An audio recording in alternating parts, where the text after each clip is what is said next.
right, Mr. DeMille, I'm ready for my close-up. Why don't you come up sometime, see me?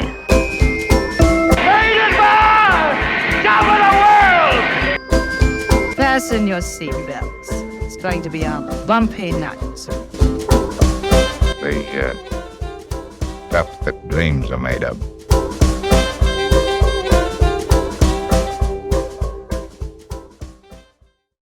Hi, Wendy here. Before we start off our episode today, I want to remind everybody to check us out on social media, Facebook, Twitter, and TikTok. Also, please leave a rating or comment on iTunes or wherever you get your podcast. You can find us on social media by simply searching Silver Screen Time Machine, and please make sure you follow our podcast, Silver Screen Time Machine, anywhere you get your podcast. Thank you, and enjoy the episode.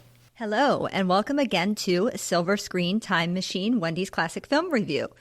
Today we have a guest, a returning guest, Mary Beth. Hello. Hello. Exciting to have you back.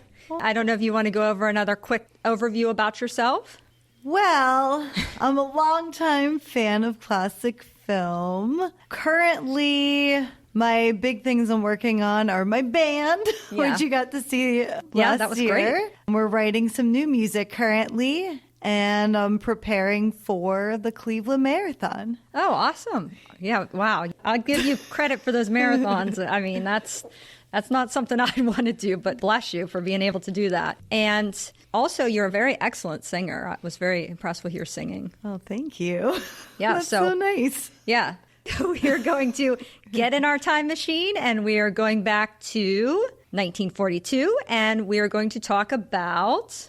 I Married a Witch. I Married a Witch. So this film was nominated for one Academy Award, Best Score, which I think very appropriate for this particular... I really like the score in this. The part of the score actually that stands out the most to me, I don't know if it's original, but in the wedding scene where the girl keeps singing, getting queued up to sing "I Love You Truly." Yes, that's one of my favorite parts. I think that might be an original song. Okay. I don't know that we can credit the score, but I'm going to talk a little bit about the score as we go on. Let's start at the beginning. Based on a novel by Thorne Smith called The Passionate Witch. Thorne Smith was known for his Topper novels, which were popular in the 1920s. There's also a film adaptation of Topper starring Cary Grant. I think there are several Topper movies as well. Unfortunately, Thorne Smith died of a heart attack at age 42, and he had not finished The Passionate Witch when he died. It was about 3/4 of the way finished. It was completed by his friend Norman Matson, and it wound up becoming a bestseller, which then makes me wonder who got the proceeds. Probably the one who completed the book. Yeah. What about the heirs, the wife and the wife and the two daughters? Yeah. Plus the estate. I imagine it had to have been somewhat split, but why? Well, I guess something we will never know. Screenplay by Robert Perosh and Mark Connolly. Robert Perosh is a 2-time Oscar nominee and won an Oscar for the film Battleground. Battleground was created from his own experiences in World War II, where he served as an infantryman in the famous Battle of the Bulge. He was actually in that battle. He is known for A Day at the Races and supposedly writing some of Groucho Marx's best lines, and he also became a lifelong friend of Groucho Marx. Mark Connolly was Oscar nominated for Best Screenplay for Captain Courageous. He was born in McKeesport, PA. Ooh, some Pittsburgh connections. Yeah. He was a reporter on the Pittsburgh Sun-Telegraph, actually. And he was a Pulitzer Prize winner for his play The Green Pastures. And he collaborated for 4 years with a famous playwright, George Kaufman. We've spoken about him before. He did the screenplay, I believe, on Stage Door, or he did the play, I can't remember which, who is also from Pittsburgh, George Kaufman. And our friend Mark Connolly, he lived to be 90 years old. Must be that good Pittsburgh air. Yeah. Very good smog that he was breathing in. The good Pittsburgh air, that's what got him that. But originally, the thing about this film, Dalton Trumbo was brought on to write the screenplay. However, he was having issues with the original producer, Preston Sturgis, and Perosh was called in to help him out, and then Trumbo would eventually quit the film and was not even credited in the screenplay. But director René Clair. So this is a French director. He was an ambulance driver in World War I as a young man. He would become a journalist and also do some film acting before turning to director. He was an auteur director, writing his own scripts, directing, being very involved in every process of production. He was actually touted as one of the greatest French directors of the silent era. It is said that Chaplin was a great admirer of René Clair and maybe even perhaps copied some of his work in modern times. He copied it enough to be sued for plagiarism by Clair's production company. He only did a handful of films in the U.S. before returning to France, and he would eventually return to writing in his later years, publishing novels and articles.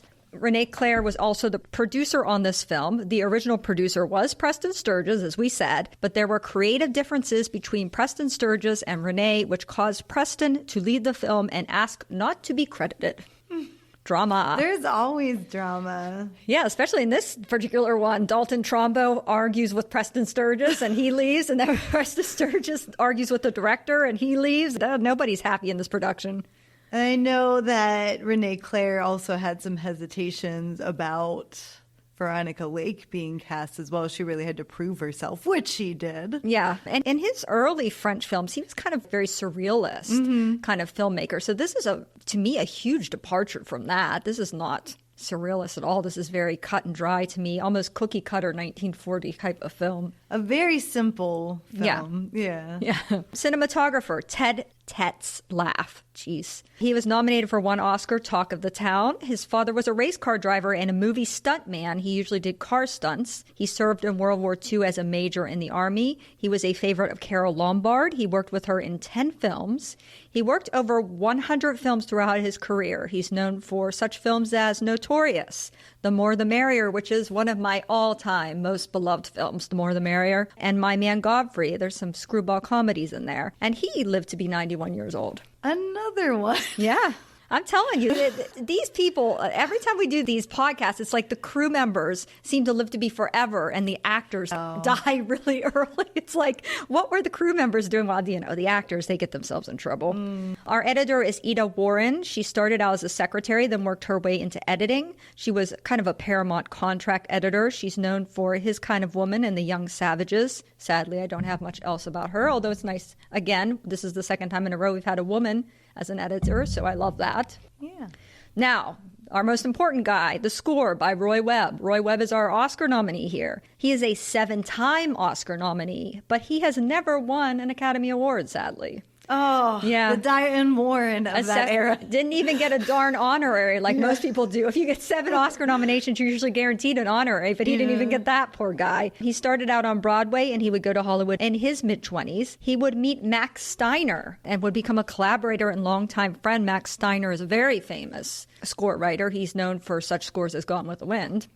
And Max would eventually bring him to RKO, where he was the head of the music department. When Steiner wound up leaving RKO, Roy Webb was made head of the music department, and he was the head from about 1935 to 1955.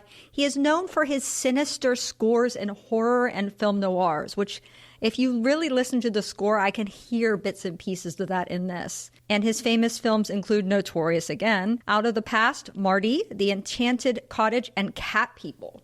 Ooh, I was wondering if you might get a reaction. that one. I was wondering if I might get a reaction on that one. I thought to myself, I bet Mary Beth will be excited about that. And he lived to be 94. Oh, my goodness. Yeah, so. And my last note about the crew is that the costumes are by Edith Head. Of course. Yes. I did see that. Of course. Okay, so do you have any notes on the crew, or did you want to get started into the I mostly had notes about the cast. Yep. So as far as Pittsburgh connections, since we had mentioned some earlier, Susan Hayward, who played Estelle, the shrew. The shrew. That Woolley was supposed to marry. Her late husband was acquaintances with a priest in Pittsburgh. So while she was a starlet, she mostly followed astrology, but she did later in life get baptized at the SS Peter and Paul's Catholic Church in East Liberty. What was the priest? I didn't write it down, but I did. The unnamed priest. Yeah, the anonymous priest. The anonymous priest. And the other Pittsburgh connection I had, Veronica Lake's second husband, Andre de Toth, the director. Yeah. who loved to spend her money. Yeah, and steer her away from good projects. Yes. Did buy a plane in which she decided while he was off on some business trip or other, she decided she wanted to fly to New York with her assistant, Marge. And one of the stops along the way to refuel was Pittsburgh. Yeah. And because of the famous smog that we mentioned earlier in low clouds, she did get a little bit lost. The plane did get a little bit damaged. So while she stopped to refuel, it also had to be repaired. And a rare tornado touched down at that time. That is rare. I know. We don't get too many No, here. that's unusual. Well, I gather she managed to make it back out. She made it to New York, but she hired a pilot to drive back, and they drove the rest of the way to LA. She's like, I'm not messing around with this Pittsburgh weather. You know what? She was they did say she was an aviator. Mm-hmm. She was a good aviator, Veronica Lake. I have a lot of notes on the cast that I'm going to get to as we go through the plot bit by bit. A couple notes before that I have Sol Sachs. He's the creator of Bewitched, stated in an interview for Bewitched that he drew inspiration both from this film and from Bell, Book, and Candle, which is a 1958 film, in creating the iconic TV series Bewitched. And another thing I found interesting is this film was made by Paramount Pictures, but if you watch the film, you see it says done by United Artists. And I was very confused about that at first. But apparently what happened is that Paramount Pictures was making all these productions and they had so many to release, and United Artists had so few that Paramount just gave some of their, I think they sold. I don't think gave. I think they sold some of their film to United Artists so they could release it under their banner so that they could get films released. That's my understanding. I mean, it makes sense that Paramount initially did it because back in those days, it's not like today when an actor or actress works for whatever. Yeah, freelances. Yeah, so they had a contract. They had Veronica Lake had a contract with Paramount, as did Marge. So it definitely makes sense. As we said, even the editor was a contract editor for Paramount. So when I saw United Artists, I was like, huh? So that Mary explains Pickford. that. Okay, but on to the film. So even you get the score right off the bat, to be honest, because even in the credits, you have this sort of, I call it swirly music. I'm not really sure how else to explain it. This sort of swirly, jaunty music that I think goes really well with the witch thing. I will say throughout this film, all the times I noted the music and the score, it just seems like what he was doing with the music was going really, really well with the action on the screen. And I thought that was really great. And I do think that's why he was nominated, because he did a really good job of that, in my opinion. So in the very beginning, there's this written message that says, "Long, long ago, when people still believed in witches." And then you get this flashback. First of all, I will say, this is clearly not anything on location. Yeah. These all look like sets that are not especially greatly constructed, a lot of them. And you're already immediately dropped into the tone of comedy when a pilgrim is selling popped maize instead of popcorn. Yes, that you get that right off the bat. But it starts out with, you see this pyre, I guess, this wood that's burning, they're going to have a burning at the stake, is what you gather. And you have these Puritans. This is supposed to be colonial Salem, right? And there's a fellow passing sentence. He's got a scroll, like it's very colonial times.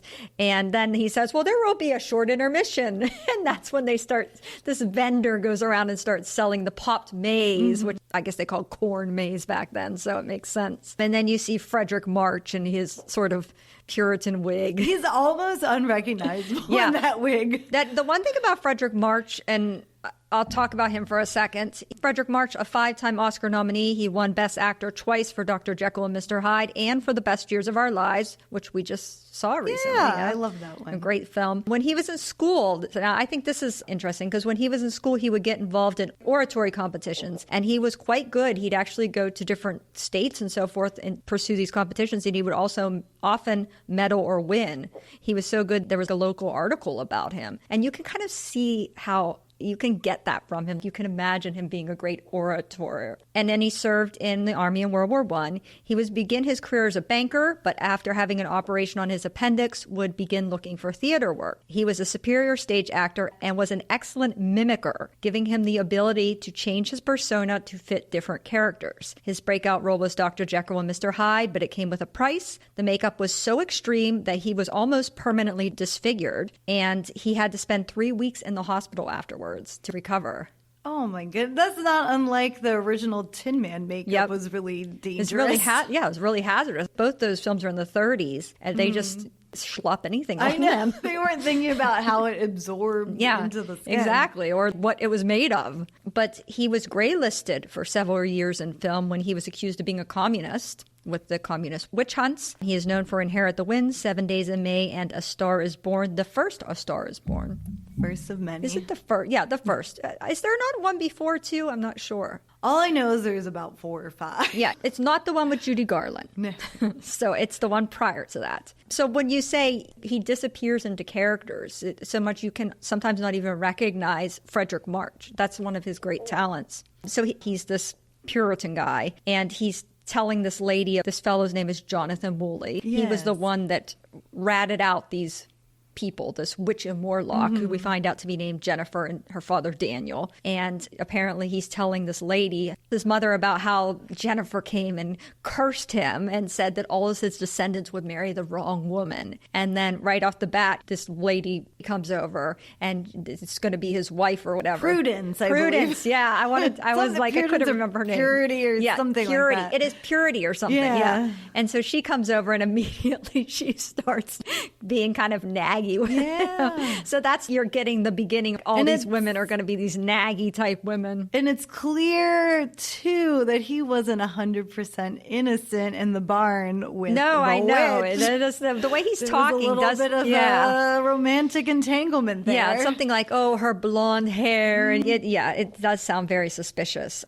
And then it's going to go through a bunch of, I guess they're not really flashbacks. I guess they're flash forwards, technically, where they're going to show you the date. It's going to have a card with the date on. And every time the card comes up, there's this trumpet fanfare from the score, which I think is really interesting as well. And it's going to be Fredric March in these various years. And this is, again, where he changes. He sounds different. Shrews through the ages. Now, the one where he looks really old, I think, is That's the the 19th century. Was that actually him? Yes, they're all him. Oh, my goodness. That's why I'm saying he's really good at disguising. So it starts out in 1770. It's kind of going by major time frames in history. So at 1770, he's telling the story about how, this is another important point, that they buried the ashes under this oak tree, and then that trapped the witch's spirit in the oak tree so they can't get out. They're stuck in there forever. And this one is named Nathaniel, but it's Fredric March, and then he's with this woman who starts nagging him. And then he goes to the next one. It's 1861. It's the Civil War. He looks like Abraham Lincoln in this thing. I got him looking like, and he sounds different again. His wife is throwing stuff at him. He's trying to get away. And he says, when can you go sign up for the war? And she's like, running off to war, are you, you coward? Which is kind of funny. I do find this whole montage really fun. Yeah. And then, of course, the last one, like you said, that's 1904. They're showing the motorized car. This is obviously the beginning of motorized cars. And there's this old wife that's nagging him, and it says right on the back, just married, which I think is really funny too. And then boom, you come to what is modern day for this film, which I don't know what it's supposed to be, but I think 1942. Yeah, it's probably, it looks like they're wearing clothes of that era. But so there he is. Now he's Wallace Woolley. It's Fredric March again. You get the impression that there's a big sign that says Wallace Woolley for governor. And he's standing next to this woman, Estelle, who is played by Susan Hayward. And she's already nagging him. And you find out also her father is there. And you find out that they're getting married tomorrow. And she's just miserable looking, Susan Hayward.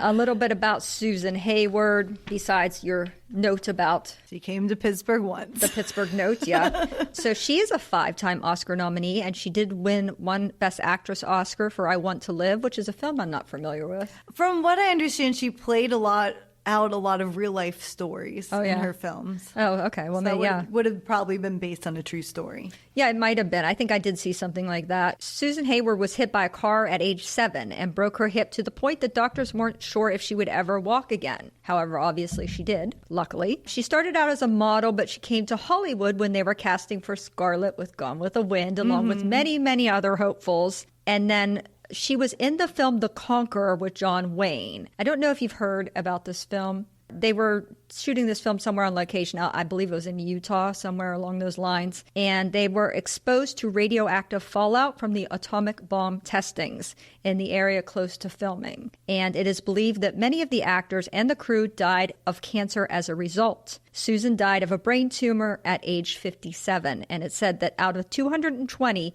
cast and crew on the film, 91 of them got some form of cancer. No, I did not. I'm not a big Western watcher, but this is horrendous. Yeah. And John Wayne himself, another one that was in that film that died of cancer. Dick Powell as well. So, yeah, it was. There's a lot of talk that affected them, and that's why these people all died of cancer. Of course, a lot of them were drinkers and smokers, so it's hard to say, but I mean, it does seem like a high number. It's a big coincidence either way. So, but in this film, she is playing, like you said, a shrew. She was very unpleasant. As a matter of fact, the father has to keep telling her to be pleasant. Yes. He says, be pleasant, at least until tomorrow after you're married. If she can just drop it after that. Now, in modern times, we call the face she made throughout most of the movie, we shorten it to RBH. Yes. If you can picture it. Yes, exactly. And so they're at this big gathering, I guess.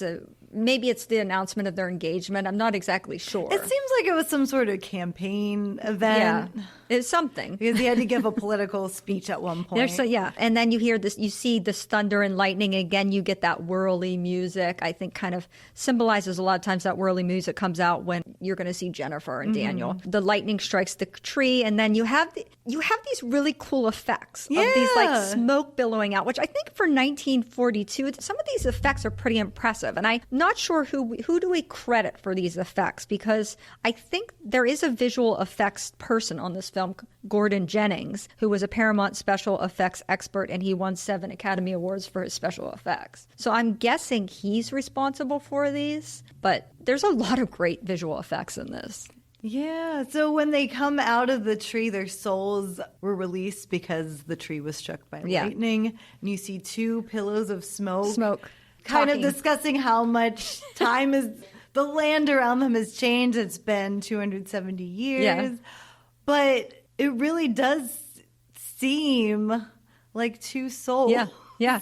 It's like the smoke, and it's just, the smoke is traveling throughout the scene, which, I mean, I was just really impressed by that, to be honest. The smoke, they do all sorts of different things when they later go into the bottles, that's really impressive, too. Yeah, I mean, there's a lot of things here that I was really impressed with. So, like you said, we find out that it's the father and the daughter, the ones that had been originally burnt at the stake. This Jennifer and Daniel are the names of the characters, and they're just sort of these traveling plumes of smoke, and they're just traveling along, and they come up to the Wallace house, or the house they're in, and they're watching the modern day folk. And then I think it's really funny. They have these young people coming out and talking this sort of slang for the time.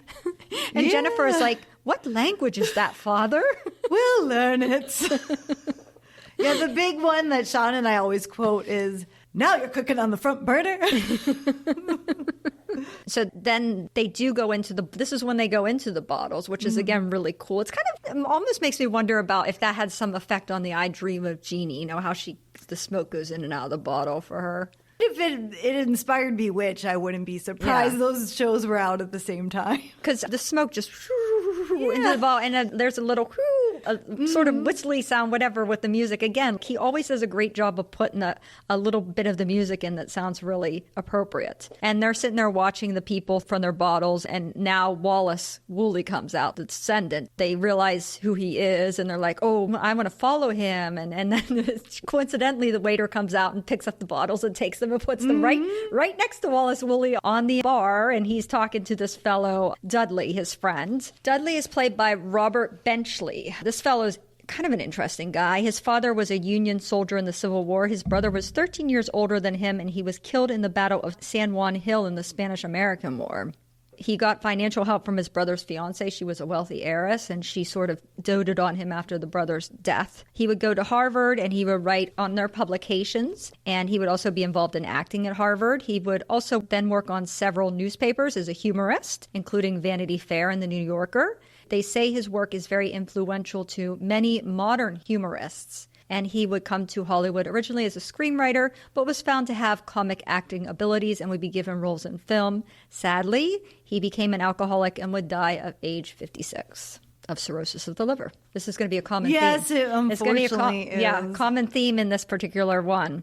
So anyhow, this fellow Dudley, he's sitting there talking to Wallace at the bar, and then here comes Estelle, and she starts, I want to go home, take me home. She's just very unpleasant. And then they go off. The witches escape from their bottles, and they call a broom. The broom comes flying over, and then they go across the sky. The smoke things are sitting on a broom going across the sky. This is good stuff. This is amazing stuff to me. And they come across the Pilgrim Hotel. The Pilgrim Hotel.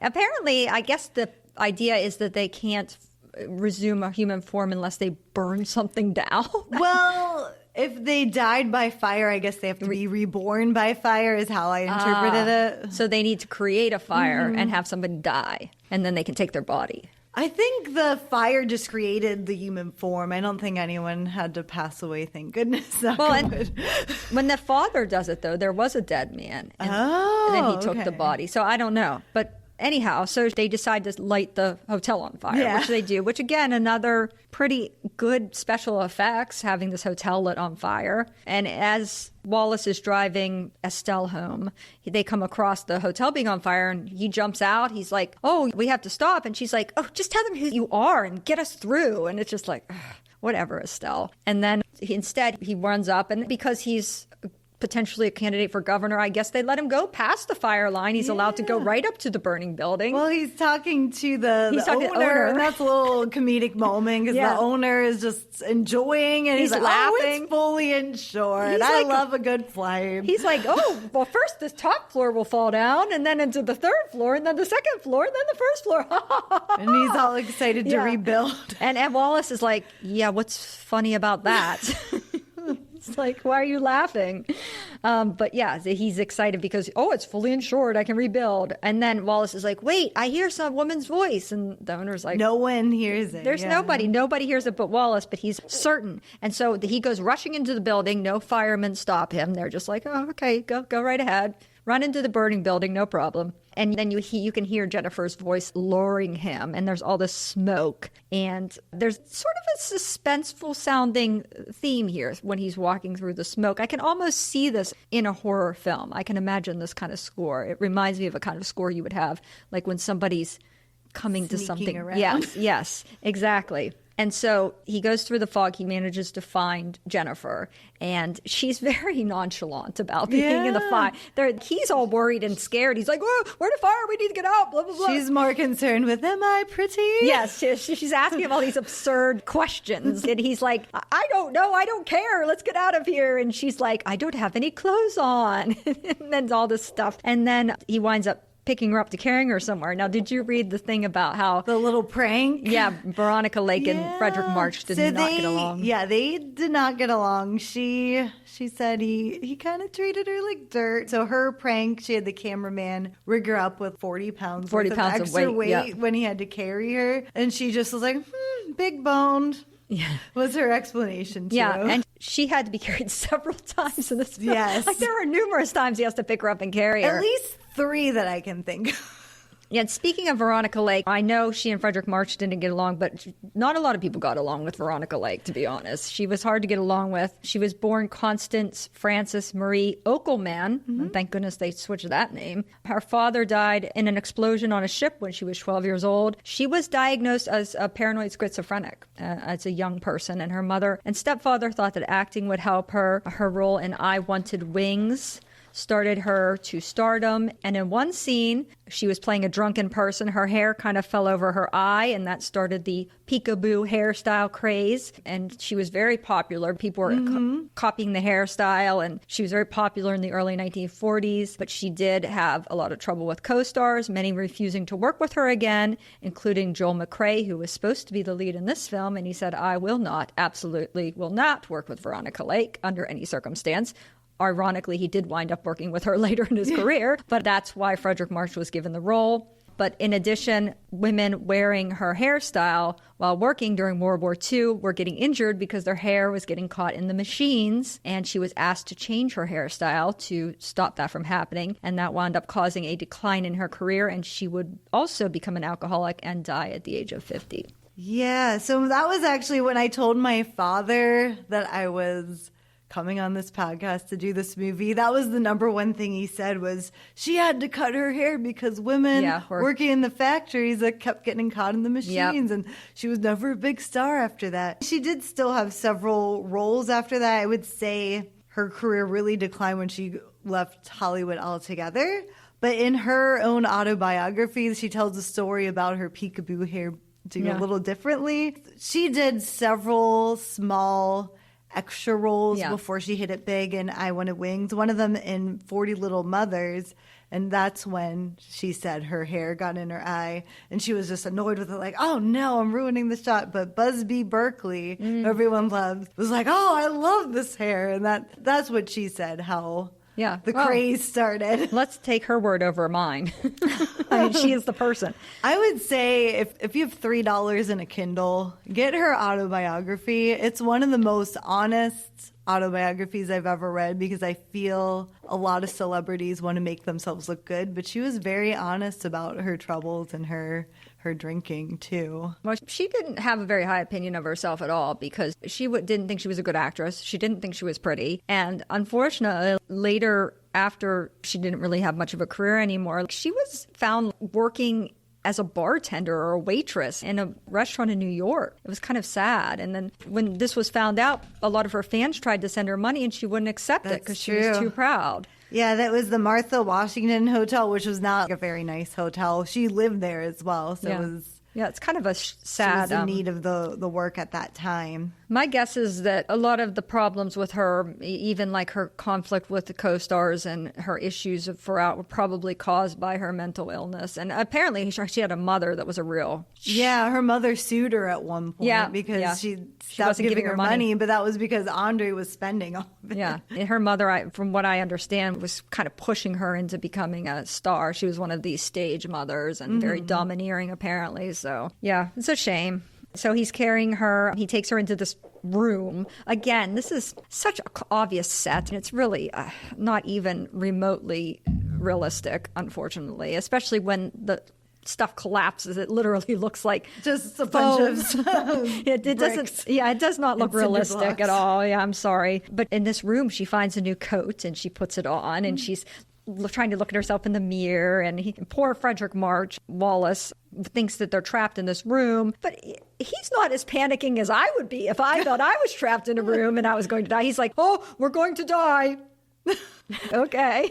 Like, not that worried. I mean, he seems worried, but not super worried. But then eventually she shows him, oh, there's a door behind the screen, and he carries her out there too. And then he comes out and they're taking his picture, and he's this big hero. Even Estelle seems to be happy at this exact moment. She seemed happy for a moment about him coming out and rescuing this girl. And Jennifer starts saying, oh, Wally, take me away from these people. And then Estelle isn't happy anymore. Yeah, Estelle's a little bit suspicious at that point. Wallace throws her over Dudley, says, take her to the hospital. And then they go to the hospital to check on her. And this is when Estelle is kind of throwing a fit, indicating that she thinks he knew her before somewhere. And he keeps telling her, I don't know her. Yeah, he's technically. Yeah, true. The guy keeps trying to tell her, I don't know her. I've never seen this girl before today. And she's really angry. They take off, and then you see the broom sliding across the floor, and this little music when the broom slides across the floor. You get the impression she's going to go off on the broom. It doesn't show that. And then they have the car coming up to the house. There's a nice camera pan as the car comes out to the house, I noticed. I didn't see a lot of great camera movement or cinematography tricks in this particular film, but there I did like the pan it does when the car comes up to the house. There's a cat at the front door, and the cat goes in, and Fredric March is trying to keep him out, but the cat goes in the house, and he kind of follows the cat, and who's sitting in the chair but Jennifer holding the cat. Fredric March does a really good job of playing this anxiety-ridden character throughout. He doesn't know what to do, and he's all freaked out through the whole thing. He's worried, he's stressed out. He does a pretty good job of playing this, in my opinion. And you see that in the ancestors were all the exact same way as well. Yeah.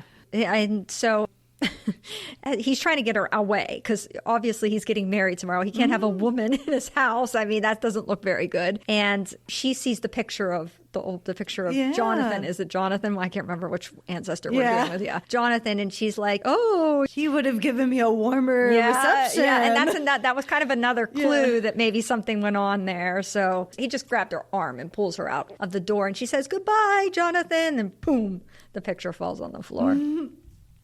And then he carries her out of the house.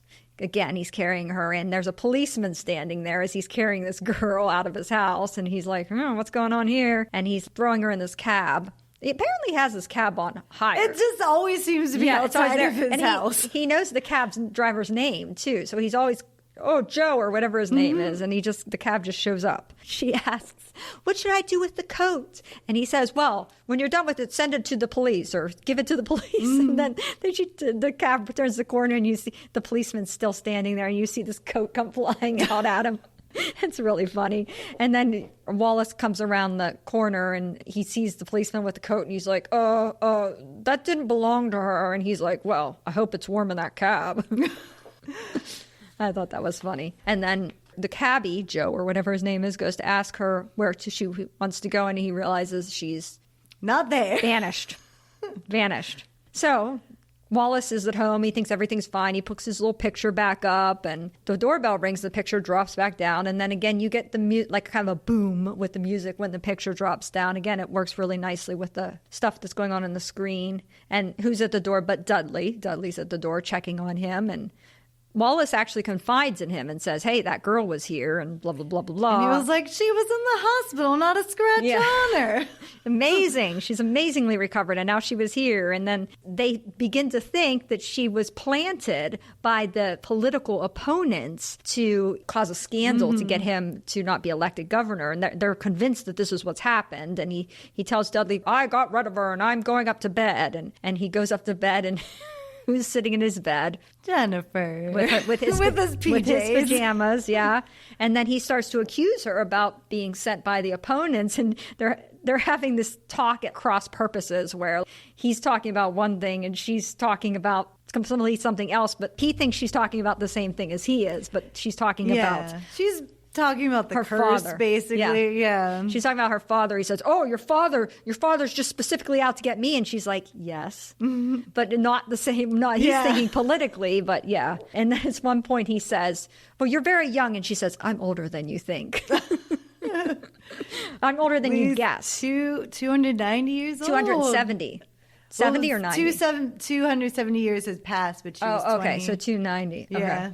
And then he starts to give her this lecture about love and infatuation. And it cuts to the clock. Now, that's an interesting camera. When it cuts to the to clock, and you're like, oh, he's going to mansplain this. Yes. But then cut back to him, and he is totally infatuated. Yes, exactly. But the clock zips by. And again, the music when the clock zips by is really nice. And then suddenly it zips to 8 o'clock or something, and he's lecturing about love at first sight, and he's touching her hair. And then the housekeeper comes in, Margaret, the housekeeper. She is played by Elizabeth Patterson. She actually began her film career at age 51. She started out at age 51 in silent films, and she would appear in over 80 films within the next couple decades before turning to television. And she was best known for being Matilda Trumbull, the elderly neighbor in I Love Lucy. I love a story about people getting a start in something later in life. 51 years old. That was when she got her start in silent films. So. There's a lot of people that are like, oh, I didn't make it when I was 25. It's too late for me. It's never too late. Look, well, especially a woman. Yeah. It's nice to hear that, especially a woman. Exactly. Because that's even rarer. Okay, so Margaret comes in and she's, of course, shocked to see Jennifer in this bed. And Wallace seems to be completely infatuated with Jennifer. She keeps telling him things. He's paying no attention to what she's saying. Jennifer's eating like 1,000 waffles or something. So many waffles. Yeah, They look delicious. They did. You know what? I really wanted to have waffles after that. I was Very like, buttery looking. darn it with these waffles. And then Margaret's like, there's people downstairs that need to see you. And it turns out to be Estelle and her father, who Wallace is like, Estelle who? He's completely forgotten who she is. And then he's like, oh, right. And then her father, they're happy because I guess there's some publicity over his heroics of saving her. And the father is called J.B. Masterson in this film. I have something about him as well. He is played by Robert Warwick. He was a matinee idol on stage and screen in the early days of silent film. He was almost a rival to John Barrymore in matinee status. He was trained as an opera singer, so he was able to transition into talkies in his 50s, another person that in his 50s, although he was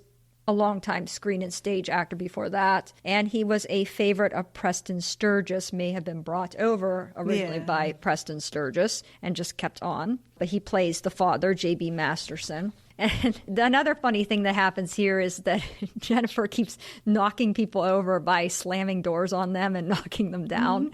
She did it to Margaret, and then she does it whenever Wallace rushes as Estelle and JB out of the house. She knocks them down with the door too. And then she slides down the banister, and again you get kind of that whoo music, that goes with sliding down the banister. And she finds out that Margaret and Wallace are getting married in a couple hours, and she's not especially happy about that. She runs into the other room, and you hear this flurry-like music that's really appropriate for running. And she starts talking to her father. Her father is in the fireplace. And again, the fire is going high and low depending on when he's talking. So that's another interesting effect, I thought. He tells her to make a love spell, and then they show the piano playing on its own as well. Again, there's really cool effects in this. Yeah, that whole scene when they make the love potion, I do adore it. And she sings a cute little song. Although she was not known as a singer, I think she handled it well. She did all right. Yeah, she did all right as the singer. And she and Daniel both sing the love song. And her plan with this potion is to make Wallace fall in love with her and then make him miserable. And she runs back. You hear your running music. And then she slides up the banister. And you get your same phew up the banister. And Wallace returns. And Jennifer now has a very pretty dress on, probably designed by Edith Head. Yes, of course. And she's trying to give him the water. He's complaining because he had just had to leave the building because the building he was in has caught fire. Oh, yeah. Because the father now is going to materialize. So he needs to catch a building on fire. So they decide to catch the building that Wallace is currently in on fire. So he again has to escape a fire building, which you'd think he'd wonder why this keeps happening. But I guess he doesn't think about it at all. And she says, quote, "No one named Wooly is able to stay away from me." And right as she says that, the picture of another Wooly falls off the wall, hits her on the head, and knocks her out. Now, that scene is when Veronica Lake played another prank on Fredric March. Oh, yeah. Because if you think about how the scene is framed, he's standing directly over her, so you don't really see her real well. So she took that opportunity to kick him in the groin, knowing that he was a total pro and he wouldn't do anything about it. And that's what ended up in the film. It's a little more than a prank. That's a little great. A prank is kind of a funny. She called it a prank in her book. Yeah, I'm sure she did.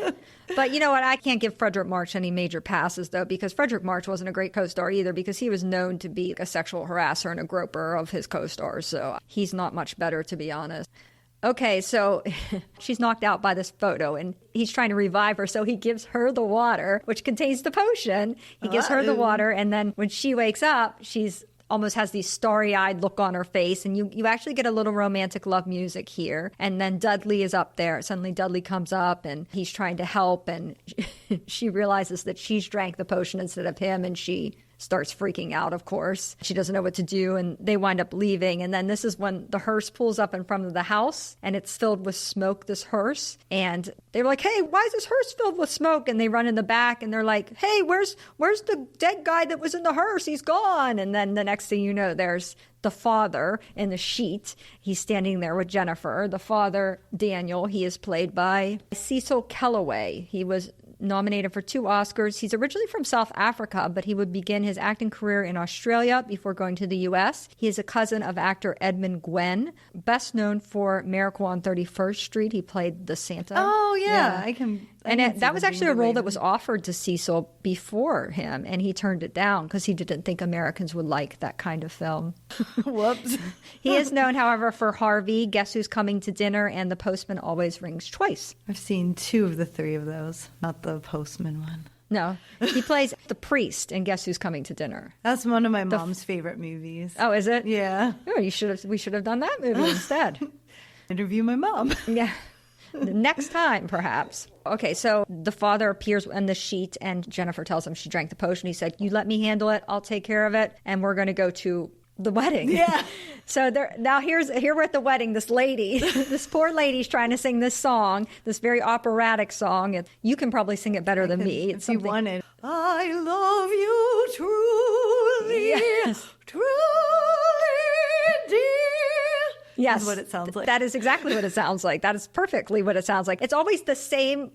Only that part. She doesn't move forward in the song. No. She just always gets stopped and goes right back to that same. But anyhow, that's kind of a really funny part there. But Dudley's giving Wallace a drink. They go down to the wedding.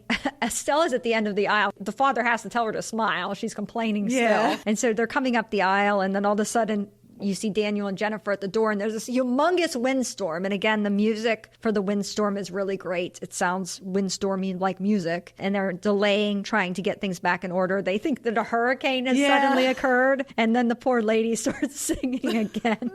And Dudley and Wallace wind up running upstairs, and Jennifer is there with her father. And Daniel's telling Wallace, "I want to talk to you." And he's very serious, and he's saying something about his daughter being in the house all night with him, and he should give him a horse whipping, I think he says, but instead he's going to give him this revolver. And this is the wildest part of the whole movie. Yeah, Fredric March is like, what? Why were you giving me the revolver? He doesn't know what's going on. He's very confused. And then he says, "You're going to shoot me, and then you're going to be sent to the electric chair, and that's going to be your punishment." And so Wallace says, "I'm not going to shoot you." And then Daniel says, "Oh, yes, you will." And again, the pistol spins around of its own accord. And again, there's a music when the pistol spins around that's really appropriate. And then boom, the pistol shoots him, and he falls dead. And just then Dudley comes in, and Wallace is like, "It was an accident. It was an accident." And all of a sudden Daniel gets up real quick and he says, "No, he shot me to death in cold blood," and then dies again.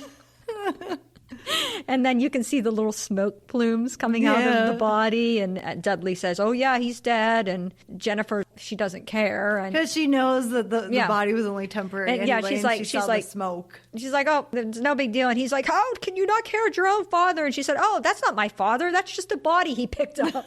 And then so they go back to the wedding again. And Estelle's walking down the aisle. And then her smile looks like a 5-year-old trying to smile, her gritting her teeth. Yes, yeah, exactly. Very, very fakey fake smile. And then Wallace comes up to the thing, but then he walks away and winds up collapsing. And then the woman starts singing again.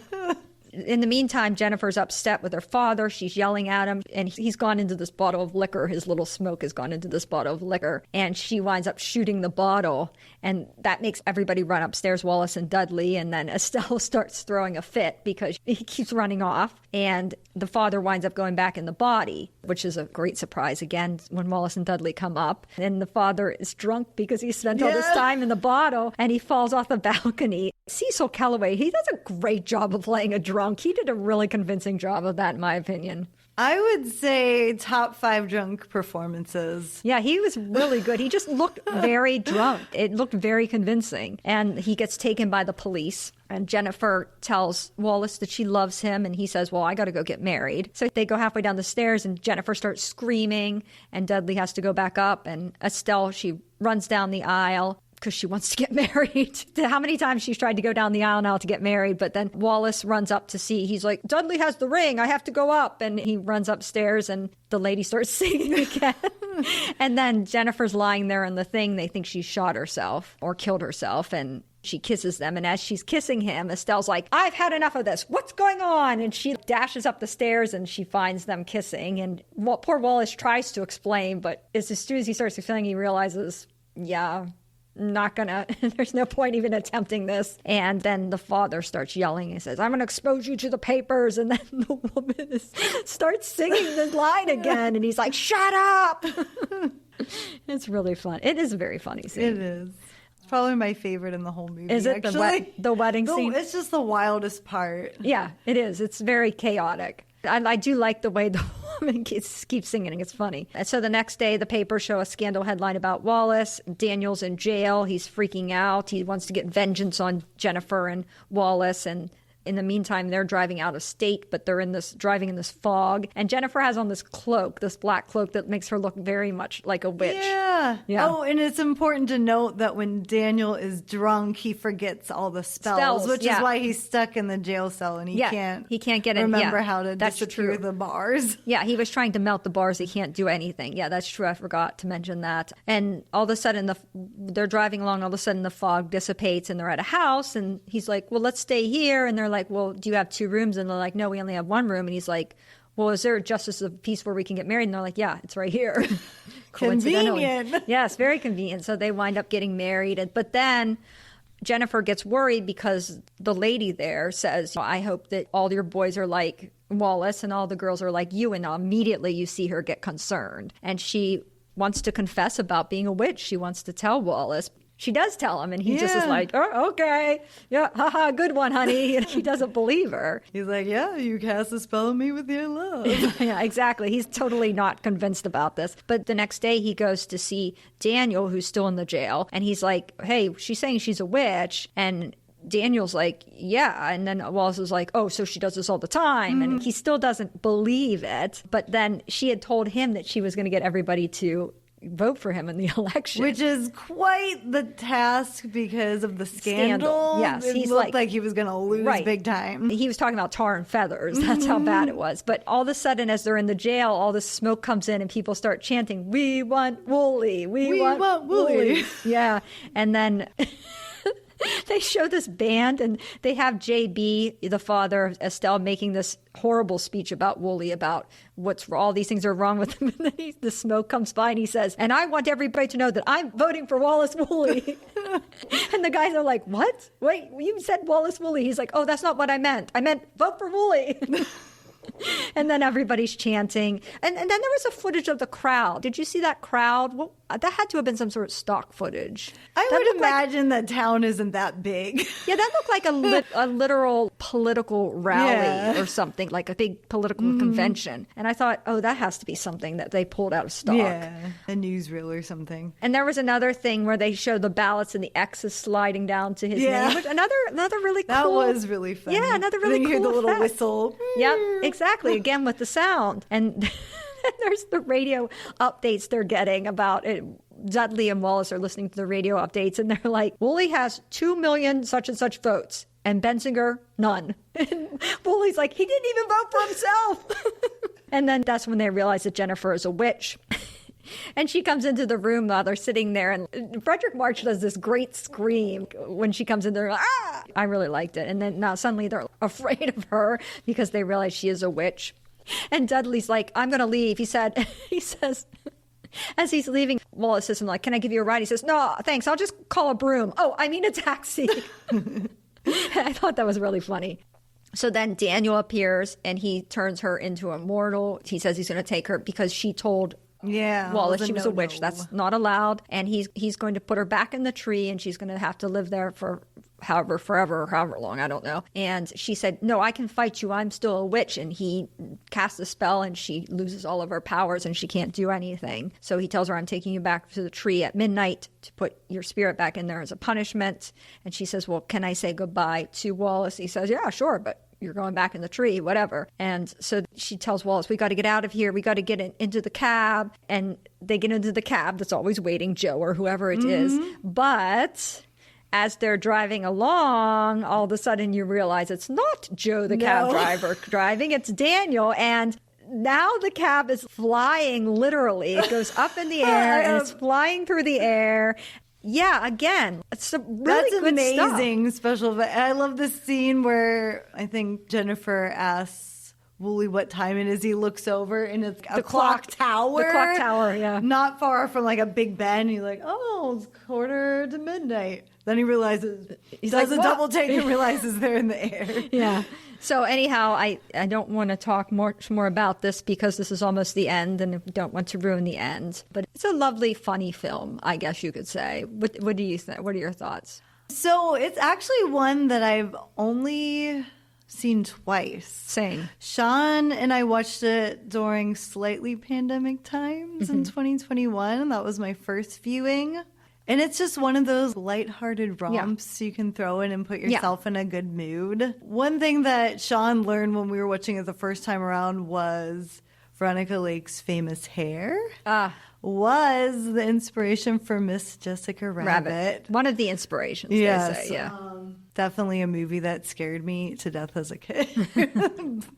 But I like it now. Yeah, it's kind of a paradoxical because it's very much a product of the 1940s. It's very cut and dry, like the cinematography, the sets. It's all very 1940s. But then you have these great visual effects that I feel are not very typical 1940s. This is something above and beyond, in my opinion, at that point in time. So, yeah, I mean, it's certainly a movie that's lighthearted and enjoyable, and it's not going to put you in a depressed mood, certainly, I don't think. But ratings, 1 to 5. What do you give I Married a Witch? I would probably give it a 4. 4? I give 5s out sparingly. Same. Sparingly, though. You think you do. I never give 5s out. Yeah. But pretty high rating coming from me. I love, like you said, it's such an original storyline for that time period to have something so whimsical. A lot of movies from the 40s were very patriotic about the war or film noir. So to have something with a little bit of a supernatural flair, I appreciated that. Yeah, and you're a supernatural fan, I so know. this is why this is a good film for you. I will give it a 3.5 because, again, the sets, the cinematography, just very typical studio churn out film type thing. I do think the acting is good in it. I think Fredric March can sometimes be a little over the top in some of the things he does, and I see points in this film where he's a little much. I thought Veronica Lake was very good. I thought the other actors did a really good job, and I loved the visual effects and I loved the score. I really liked both of those things a lot. So I will give it 3.5. And I'm glad I got a chance to revisit this film. So thank you for choosing it. And we're tied. 2 for 2. 2 for 2. Yeah. So, and next time, come on, maybe we'll talk about Guess Who's Coming to Dinner. Yeah. Oh, I'm happy to talk about anything. Yeah. Awesome. I like chatting with you. Yeah, same. It's lovely to talk about classic films. I just wish we didn't have a time limit. Yeah, they definitely have to put the time limit on both of us. We love to go long. The people that have to edit, it's not fun to edit a really long podcast. So I think we'll be wrapping up now, but I do want to thank you for being our guest. Yay, thank you. And for Silver Screen Time Machine, Wendy's Classic Film Review, this is Wendy saying goodbye. Thank you for listening to our podcast today. Please don't forget to follow us on Facebook, Twitter, and TikTok. And please leave us a comment or a review on iTunes, Spotify, or wherever you get your podcast. Intro and outro music composed by Heidi Engel. Artwork by Tyler Birch. Produced and edited by Wendy Whittick. Recorded at PCTV Studios, Pittsburgh, PA. See you next time.